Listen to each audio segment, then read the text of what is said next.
Hi, I'm Kay Williams, author of op-dec Operation Deceit, the Triloquia Trilogy, and Blue Honor, a Civil War drama. So today I wanted to talk about staying healthy. Back in June of 2015, there's some articles back there. I can't remember if that's the one that Victor wrote about getting healthy, riding his bike and getting out there and doing the trails, etc. Right before COVID hit in 2020. That Hershey Kiss was good. It was a strawberry-filled one. Anyway, chocolate's not off the menu with staying healthy. A lot of people tell you it has great antioxidants. However, that one was milk chocolate. What you want is dark chocolate for the antioxidants. I love dark chocolate, and darker the better. I love it. I used to eat the Toll House morsels when my mom was making cookies. And she'd be like, "Oh, how can you eat those?" And I'm like, "They're absolutely delicious." And they are. Staying healthy, you've heard a million times, is about balance. Right before COVID, like Victor did back in the day, I decided I needed to get healthy. I had blood work done.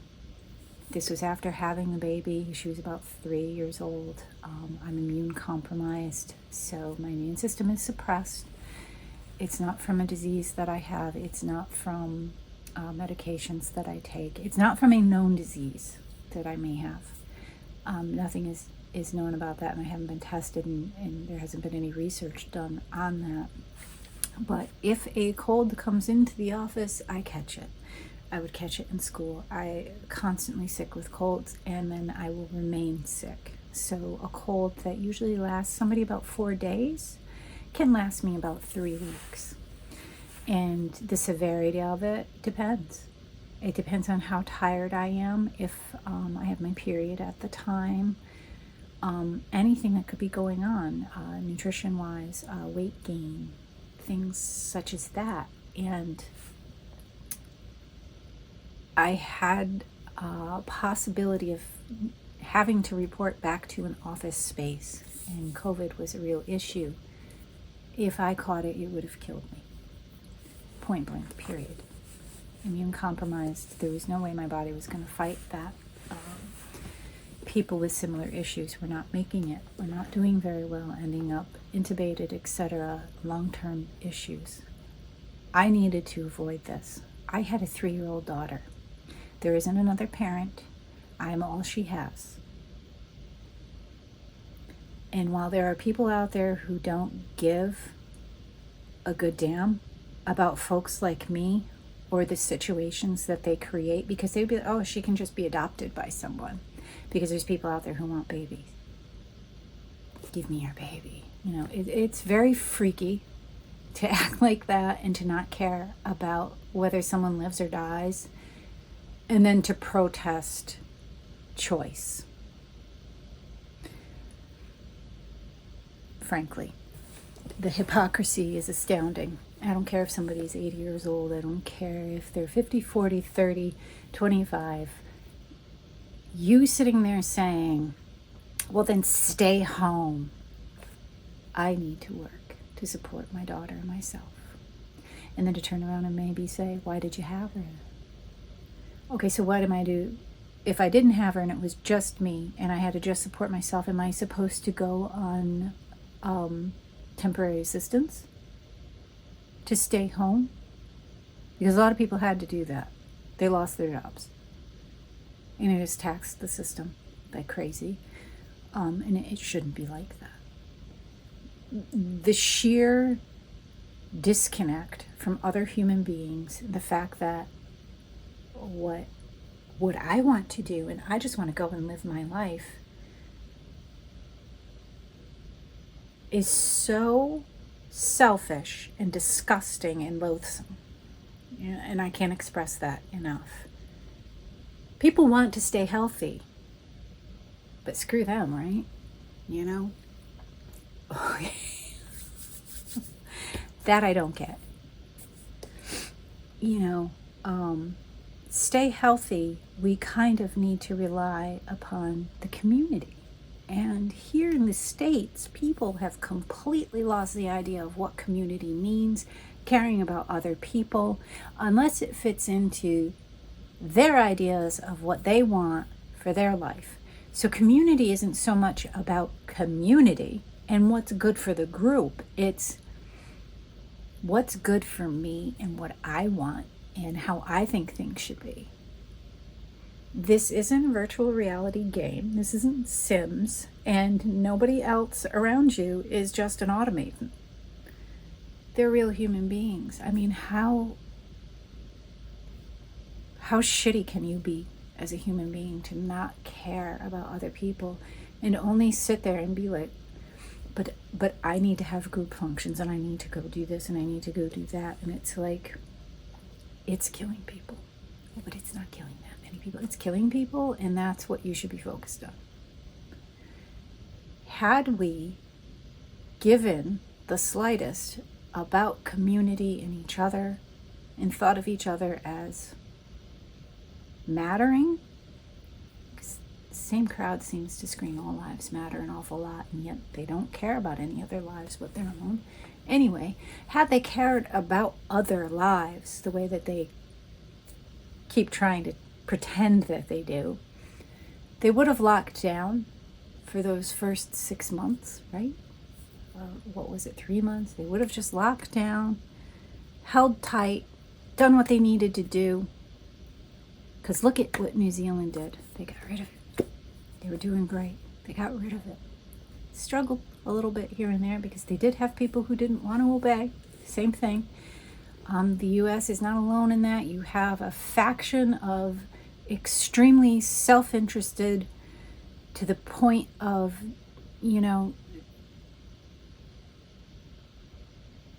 self-interested people to the point of harming themselves because they can't look at the bigger picture. They just see the immediate need that they have and what they want and how they think things should be, and they think that they should just ignore it, or, oh, well, I had COVID and it was just a little sniffle. Fantastic. I'm glad that you only had the sniffles and that you didn't need to be intubated or have long-term issues which are resulting in amputations, sterility, organ failure, death. Congratulations. I'm glad. That doesn't mean that other people are going through the same thing. Because staying healthy isn't always a matter of choice. That's where I'm going with this. It isn't always a matter of choice. Like myself, immune compromised. There are things that we are all dealing with because of a genetic lottery. And others are so willing to punish us because life just handed us, lemons in this one area, and they feel like, well, I shouldn't have to pay for them because they don't care about anyone else. And it's sad. It's sad that you can't care about anyone else. Maybe you think that you care about the people like within your immediate family. Oh, well, I love my kids, or I love my spouse, or I love my mom and dad. You don't. You love what they do for you, because if you can't care for others that you barely even know or understand that their lives do matter, and that somebody has a disability, that doesn't make them worth less, or their life worth less, or deserving of no consideration in any of this. Had you followed directions and done what was necessary, it wouldn't have turned into this.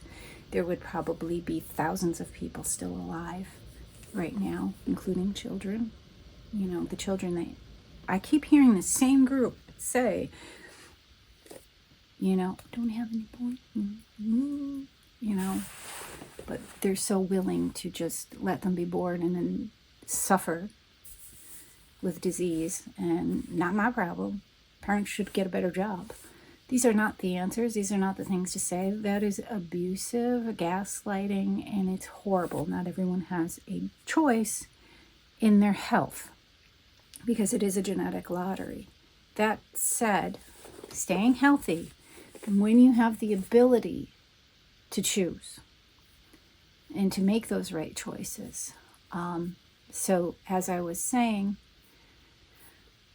I reached out to my doctor because I needed documentation for my immune issue, and in order to not have to report back to the office, and to give me some more time, see how this was going to play out. And they were able to do that. And while she was doing that, she noticed that my blood work had come in for my physical and that I was pre-diabetic. My cholesterol was extremely high. So post-pregnancy, I breastfed. To breastfeed, I had to eat a lot of calories. It takes a lot of calories. And a lot of those calories don't necessarily turn into milk. So I was able to nurse for about a year, and then it just done. It was amazing. Like, a year is the minimum that they want you to be able to do, 6 months to a year. 2 years they think is better. I can't imagine having a 2-year-old with teeth. She bit me a couple times. It was horrible. But being able to breastfeed saved me a lot of money because formula astronomical. I had to eat a lot of calories, which was a detriment to my health because I was also gaining weight. I had gained quite a bit of weight while I was pregnant. That dropped, but then I gained almost all of it back trying to do the breastfeeding. And at that time, I didn't think I looked bad. You can probably see it in my older videos how full I was. Very robust looking. I thought I looked cute. Everything was great. No problem. I was a little thick in the middle. Not a big deal. Didn't care. But the blood work came back and it made me care because I'm like, if I get diabetes, I'm going to need medication. And I see what my uncle goes through. He's had neuropathy and a lot of health issues and amputations at this point. And I'm like, I'm going to go his way because someone who also has a food addiction, I don't know if I've talked about that before, but I do. And it's not quite so easy to stop. It's not quite so easy to say no to things. I'm going to fail myself and fail my daughter, who is only 3. And I'm like, we have a long road ahead of ourselves, and she is going to need me through the majority of that. And because I was an older parent, she's going to have me for less time than someone else might have their mom or dad. And I had to be really cognizant of that. So it scared the living out of me. And I responded immediately. I said, I can't have this. My roommate literally just had gone through this. And she's on medication and she's going through a lot with that. It's not a joke. It's not, pop a pill and it answers all your questions. And sometimes I feel like she treats it that way, but she doesn't have a choice because she can't reverse it. I was in the stage where I was able to respond, get my health back in order, pull that all back, and fix it before it was too late. And I took that opportunity because I had that choice. I didn't lay down and say, well, there's not much I can do about it. There was. I was home. COVID had hit. We were locked down. I had an exercise bike. Fantastic. I can do this. I'm like, I am going to work out every day. I was having sciatic issues, so I needed to do core work anyway to build my core back up from the pregnancy and respond to that. I was in a lot of pain all the time. And I have to say, I lost like 40-something pounds. I reversed the possibility of diabetes. My cholesterol came to normal. Everything came around. And the only issues I've been having lately are with the change of life that you start to experience post-45. My aunts had started that in their late 30s. I was starting before IVF. I was noticing some symptoms, some things of perimenopause, and going on all that hormone therapy and all of that stuff with IVF and IUIs kind of reversed it for a few years, but now we're 3 years out and I'm noticing it coming back. So a lot of issues with that. Not unexpected. It is very difficult to deal with, though. Heavy periods are no joke. They were making me very ill, and it was making me more susceptible immune-wise. So fibroids and heavy periods and perimenopause and just feeling sick every month and trying to fix that. And recently I had a cyst, which I had to be operated on for. Somehow the cyst resolved, but both fallopian tubes were taken just in case. Some of the issues I may be experiencing could be cancer. The tests on them were benign. I'm okay. Fantastic. Since 2020, it is 2023 now, I have not stopped doing my exercise bike. In trying to fix those other issues that I was experiencing, I did go on birth control for, I think, about 6 to 7 months and gained 5 pounds. So medications can put weight on people and can cause other issues. There's side effects. People they don't have a choice in that. They're trying to fix something so that they don't feel sick in this area, and yet it's causing issues in this area. Because the bullying I talked about in the last episode has left me with body dysmorphic disorder, which means that when I look in the mirror, I don't see the same person that you do. I hyper focus on every single flaw, and it becomes magnified. And this increases my depression and anxiety. So I still hear all of those things that were said to me in every nook and cranny that I'm finding as I age. And it's hard. This depression and anxiety is also, mental illness is a thing that can also affect your ability to survive something like COVID. And being immune compromised, to make healthy choices, it can make disease appear because it affects your overall health. And it's extremely serious. So when I say when you have the choice, that's included. There's all kinds of different things that affect your ability to have the choice to choose to be healthy. So these people screaming at other people online, get up and go to the gym, are out of their minds. That's great. Maybe they do. And there's a whole litany, a big list of the reasons why it's not effective.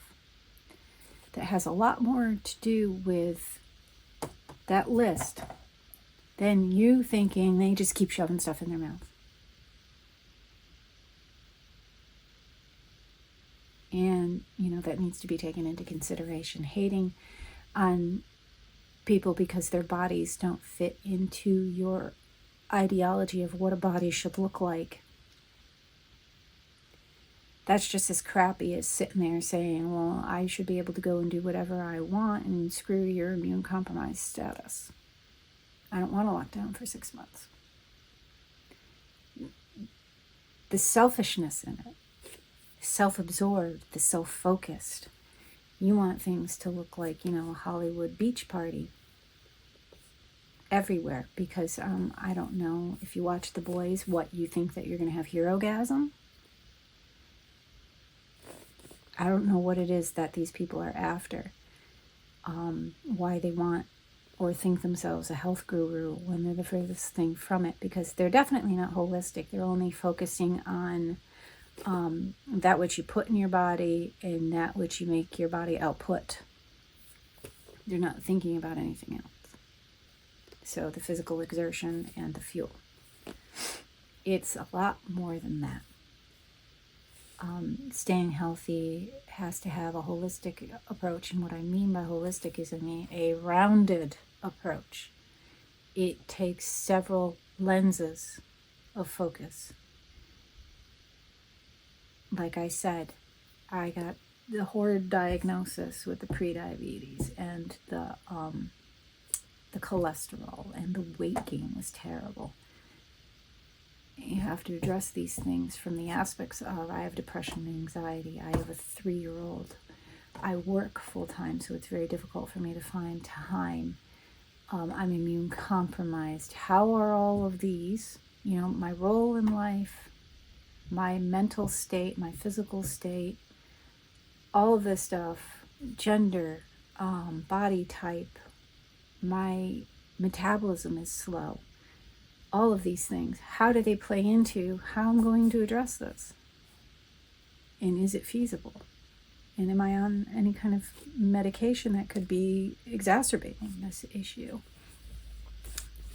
Which, birth control, muscle relaxers for my pain that I was having in my hip. And that was a huge thing. It's like, when something offers you comfort, when you're in that much pain, you lean into it.